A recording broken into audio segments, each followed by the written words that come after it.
Hello दोस्तों, आज हम लोग देखेंगे अध्याय 2 अम्ल क्षार एवं लवण। ठीक है, जो कि जिसमें जो हमारे एग्ज़ाम में प्रश्न पूछे जाते हैं, एनसीईआरटी से लिए गए हैं, आज इस वीडियो में देखेंगे। ठीक है, तो दिया है पहला प्रश्न, 3 परखनली दी गई हैं, इनमें से एक में आश्वित जल, दूसरे में अम्ल तथा तीसरे में क्षारीय विलयन है। ठीक है, यह नहीं दिया गया है कि कौन किस में अम्ल है, किस में आश्वित जल है, किस में क्षार है। ठीक है, यदि आपको लाल लिटमस पत्र दिया जाता है तो आप अब प्रत्येक परखनली में रखे गए पदार्थों की पहचान कैसे करेंगे। ठीक है, हमें पहचानना है कि लाल लिटमस पत्र दिया गया है, हमें यह पहचानना है कि किस में आश्वित जल है, किस में अम्ल है और किस में क्षार है। ठीक है, तो कैसे हम लोग पहचानेंगे इस वीडियो में आज हम लोग देखेंगे। ठीक है, तो एक परखनली दी गई है। परखनली कैसी होती है आप लोगों को दिखा देते हैं। ये परखनली है। ठीक है,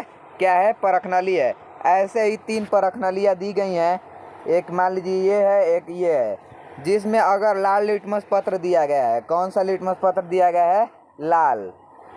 लाल लिटमस पत्र दिया गया है और हम लोगों को पहचानना है कि किस में आश्वित जल है, किस में अम्ल है और किस में क्षारीय विलयन है। ठीक है, तो आप लोग इसका आंसर कमेंट ज़रूर कीजिएगा। तो देखिए, पहले हम लाल लिटमस पत्र को बारी बारी से विलयन में मतलब जिसे डुबोते जाएंगे और जिसका रंग परिवर्तन होगा तो हम बताएंगे कि ये रंग का होगा तो ये होगा, ये रंग का होगा तो ये होगा और ये रंग का होगा तो ये होगा। ठीक है, तो देखिए, मान लीजिए पहले विलयन में हमने लाल लिटमस पत्र को डाला। ठीक है, क्या करें? डाल दिए लाल लिटमस पत्र को पहले विलयन में। अगर उसका रंग बैंगनी हुआ, क्या हुआ? बैंगनी। अगर उसका पहले मान लीजिए कि हम जिस विलयन में डालेंगे और उसका रंग अगर बैंगनी हुआ तो हम कहेंगे कि उसमें क्या है? आश्वित जल है। ठीक है, आश्वित जल है। इतना कंफर्म हो गया कि अगर जो भी विलयन में डालेंगे अगर जो उसका रंग बैंगनी हुआ तो आश्वित जल है। और देखते हैं, और मान लीजिए कि अगर हम लाल लिटमस पत्र को कोई भी विलयन में डालते हैं, उसका रंग नहीं बदला, ठीक है, लाल ही रहा, तो हम कहेंगे कि वो विलयन क्या है? अम्लीय विलयन है। ठीक है, अम्लीय विलयन है। जिसमें अगर बैंगनी रंग का होगा तो आश्वित जल, और जिसमें लाल लिटमस पत्र को डालेंगे और उसका रंग नहीं बदलेगा, लाल ही रहेगा, तो हम कह सकते हैं कि वह विलयन जो है अम्ल है। ठीक है, अम्ल है। और जिसमें अगर लाल लिटमस नीला हो गया, ठीक है, नीला हो गया, जो कोई भी विलयन में अगर डाले उसका रंग नीला हो गया विलयन का, लिटमस पत्र का, तो वह कहेंगे क्षारीय विलयन है। ठीक है, क्या है? क्षारीय विलयन है। इतना तो पता चल गया कि जिसमें बैंगनी होगा उसमें आश्वित जल, जिसमें लाल ही रहेगा यानी कोई भी चेंज नहीं होगा उसमें अम्ल रहेगा, और जिसमें नीला हो जाएगा उसमें क्षार रहेगा। ठीक है, तो इसका आंसर देखते हैं कैसे लिखेंगे। हम पहले 3 परखनलियाँ में लाल लिटमस को डालकर देखेंगे कि अगर लिटमस का रंग बैंगनी हुआ तो आश्वित जल है। ठीक है, इतना तो बताए हैं कि अगर हम लोगों का विलयन का रंग यानी लिटमस को डालेंगे और उसका बैंगनी हुआ तो वो आश्वित जल है, तथा लिटमस का रंग लाल हुआ तो हम पता कर पाएंगे कि वह विलयन अम्ल है। क्या है? अम्ल है, यानी कि लिटमस का रंग नहीं बदलेगा, तब वो क्या है? अम्ल है। और देखते हैं, और तीसरी परखनली में हम लिटमस पत्र को डालेंगे तो अगर उसका रंग नीला हो गया तो हम कहेंगे कि उस विलयन जो है क्षारीय विलयन है। ठीक है, क्षारीय विलयन है। इतना कंफर्म हो गया कि जिसमें बैंगनी रंग होगा उसमें आश्वित जल, जिसमें लाल ही रहेगा कोई परिवर्तन नहीं होगा वो अम्लीय हो जाएगा, और जिसमें नीला रहेगा वो क्या होगा? क्षारीय विलयन हो जाएगा। ठीक है, देखते हैं दूसरा प्रश्न। पीतल एवं तांबे के बर्तनों में दही एवं खट्टे पदार्थ क्यों नहीं रखना चाहिए? ठीक है, पीतल एवं तांबे के बर्तनों में दही एवं खट्टे पदार्थ क्यों नहीं रखना चाहिए? देखिए, तो पीतल जो होता है एक धातु होता है। क्या होता है? धातु होता है। पीतल या तांबा जो होता है क्या होता है? धातु होते हैं, धातु। और जानते हैं कि जब धातु अम्ल से क्रिया करता है तो हाइड्रोजन गैस विस्थापित करता है, यानी कि उत्सर्जित करता है।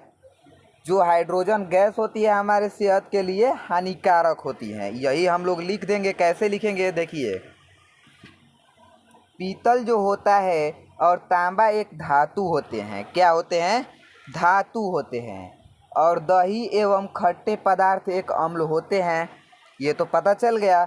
जब धातु और अम्ल का क्रिया कराएंगे तो क्या होगा? हाइड्रोजन गैस विस्थापित होगा ही। तो जब धातु और अम्ल आपस में क्रिया करते हैं तो धातु लवण और हाइड्रोजन गैस बनाता है। जो हाइड्रोजन गैस होता है वह हमारे लिए या हमारे सेहत के लिए हानिकारक होता है।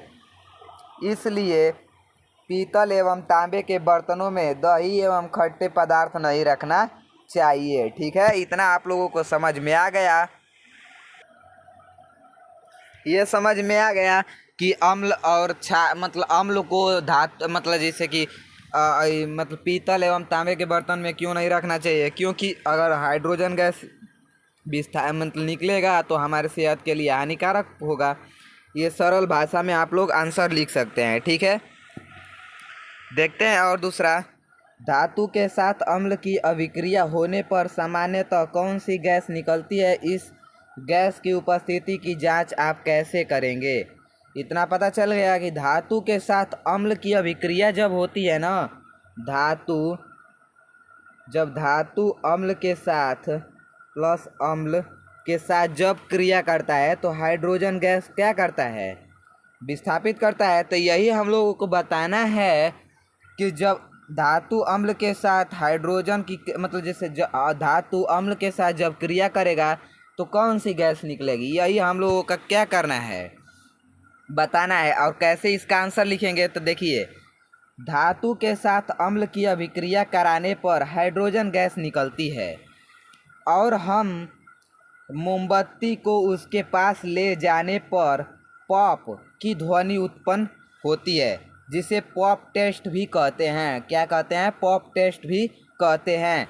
जैसे कि मान लीजिए कि कोई भी एक टेस्ट ट्यूब है, मान लीजिए टेस्ट ट्यूब ही धातु का अम्ल के साथ इसमें क्रिया करा रहे हैं और क्या करेंगे कि इसके जो मुंह पर हम लोग एक मोमबत्ती, जलती हुई मोमबत्ती को रख लेंगे और उससे जो मतलब गैस निकलेगी वो निकलेगी ना, तो जब भी मोमबत्ती के पास जाएगी वो पॉप पॉप की ध्वनि उत्पन्न करेगी। ठीक है, उत्पन्न करेगी।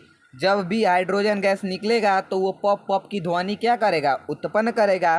तो हम लोगों को इससे ऐसे ही लिखेंगे इसका आंसर। धातु के साथ जब अम्ल का अभिक्रिया कराते हैं तो हाइड्रोजन गैस निकलता ही तो पता ही है।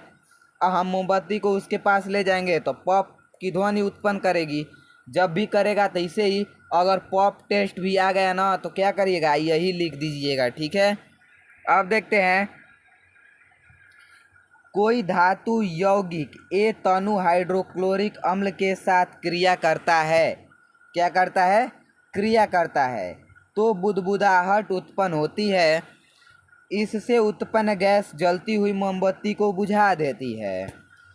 यदि उत्पन्न यौगिक में एक कैल्शियम क्लोराइड है तो अभिक्रिया का संतुलित समीकरण लिखिए। पहले देखिए क्या कह रहा है कि कोई एक यौगिक है, यानी कि जो ए तनु हाइड्रोक्लोरिक अम्ल से क्रिया कर रहा है, तो पता नहीं है तो मान लेंगे X प्लस तनु हाइड्रोक्लोरिक HCl से क्रिया कर रहा है। तो क्या कर रहा है? जो बुदबुदाहट उत्पन्न होती है और यह क्या करती है कि जलती हुई मोमबत्ती को बुझा देती है। ठीक है, जलती हुई मोमबत्ती को क्या करती है? बुझा देती है। तो पहले हम लोग ये देखेंगे कि जब भी जलती हुई मोमबत्ती को कौन बुझाता है? Carbon dioxide. तो कार्बन डाइऑक्साइड जिसमें से निकलेगा तो वही ए होगा। तो देखिए हम लोग का इसका आंसर क्या लिखेंगे, लिखेंगे क्या, वह यौगिक कैल्शियम कार्बोनेट है। ठीक है, क्या है, कैल्शियम कार्बोनेट है, यानी CaCO3। ठीक है, क्या है, जो ए यौगिक का नाम पूछा था वो क्या है, कैल्शियम कार्बोनेट है। जब भी HCl के साथ क्रिया करेगा, क्या करेगा, क्रिया करेगा, तो हम लोग क्या निकालेगा, जब भी क्रिया करेगा तो कैल्शियम क्लोराइड बनेगा, यानी CaCl2 बनेगा, प्लस जैसे कि कार्बन डाइऑक्साइड गैस उत्पन्न करेगा। जब भी जो कार्बन डाइऑक्साइड गैस है वो बुदबुदाहट के साथ उत्पन्न होती है और जलती हुई मोमबत्ती को क्या करती है, बुझा देती है, और उसमें से H2O भी निकलेगा। ठीक है, बुदबुदाहट के साथ। आप लोग पता चल गया कि वह यौगिक क्या है, कैल्शियम कार्बोनेट है, जो कि हाइड्रोक्लोरिक अम्ल के साथ क्रिया करेगा तो कैल्शियम क्लोराइड बनाएगा। ठीक है, और इसका देख लेते हैं कि ये संतुलित है कि नहीं समीकरण। तो देखेंगे Ca, ठीक है, और CO3, यानी कि Ca देखते हैं Ca। ठीक है, CO3 ऑक्सीजन यहाँ 3 है, इधर देखते हैं ऑक्सीजन भी 3 है। ठीक है, और HCl देखते हैं 2 है, इसमें देखते हैं H2 है। ठीक है, और Cl भी ठीक है, इतना है, H भी, हाइड्रोजन भी किया है 2 है, यानी संतुलित रासायनिक समीकरण है ये। ठीक है, ये क्या है, संतुलित रासायनिक समीकरण है। मिलते हैं अगले वीडियो में, तब तक के लिए धन्यवाद।